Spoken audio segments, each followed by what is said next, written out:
Hello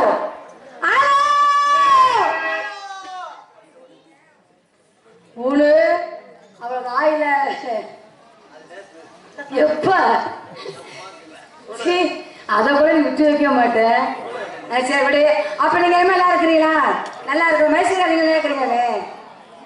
என்ன சிரிக்க முடியல? அசோ தனுஷ் மாதிரி இருக்கிறீங்க, சிரிக்க முடியுறீங்க.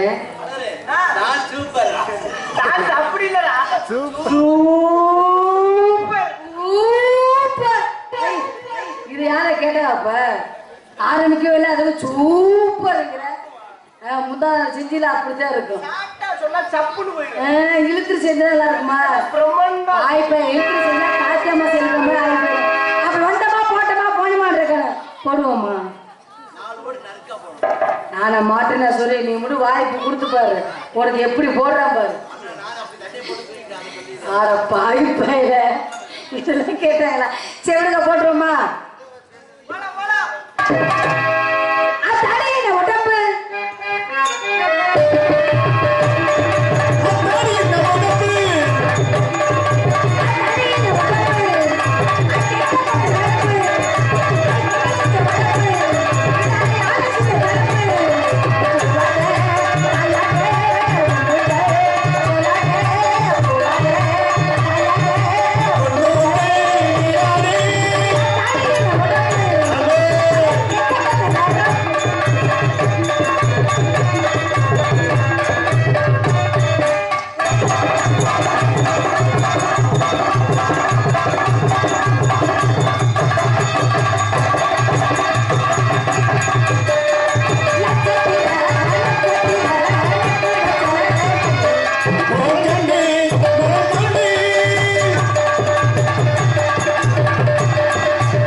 உடம்பு பயமா இருக்குது. நான் அப்படி சொல்றேன். அப்புறம் அப்படி சொல்றீங்க. அந்த யாகத்திலே டாக்டர் ராஜலட்சுமி அவர்களுக்கு விழா கமிட்டி மலர் மாலை அணிவித்து பொன்னாடை கொடுத்து கௌரவிக்கப்படுகிறார்கள். சொல்லிட்டு வரது இல்லையா? அவர் காப்பு கட்டிருக்காரு, எடுத்து போறாத. அவர் என்ன கெடுக்காம இருக்கேன். ஒண்ணுனா போடு, மொத்தமா போடுறாங்கல்ல.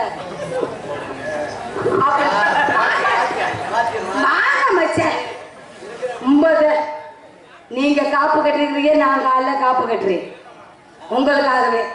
பொன்னாடை போட்ட ஊர் பொதுமக்களை நாடக ரசிகர் என்னைய வணக்கம்.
நீ ஓரமாயிட்டு போடு. நீனே வர வர இங்க வந்துடும். பிறகு அவருக்கு குழுக்கு சீட்டு விழுந்துருக்கு. என்ன சீட்டு? அவர் மட்டும் நீ பேசிக்கோ. குலுக்கு இவரை வச்சு நான் என்ன 1 லட்சம் ரூபா சீட்டு. இவரை வச்சு என்ன செய்யறது? குலுக்குனா கூட ஒண்ணும் பண்ண முடியாது.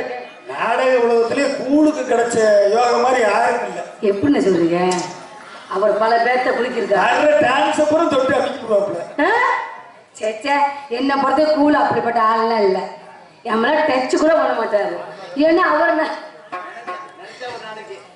அவர் மூதையை பிடிச்சவனே, உன்னை பத்தி அவ்வளவு பெருமையா சொல்லிட்டு இருக்கேன் நினைச்சா ஒரு நாளைக்கு வைக்கிற.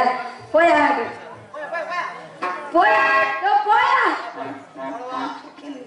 இங்க வந்து போடுவாங்க. நான் தாமரை ரொம்ப நாளாக தூங்கல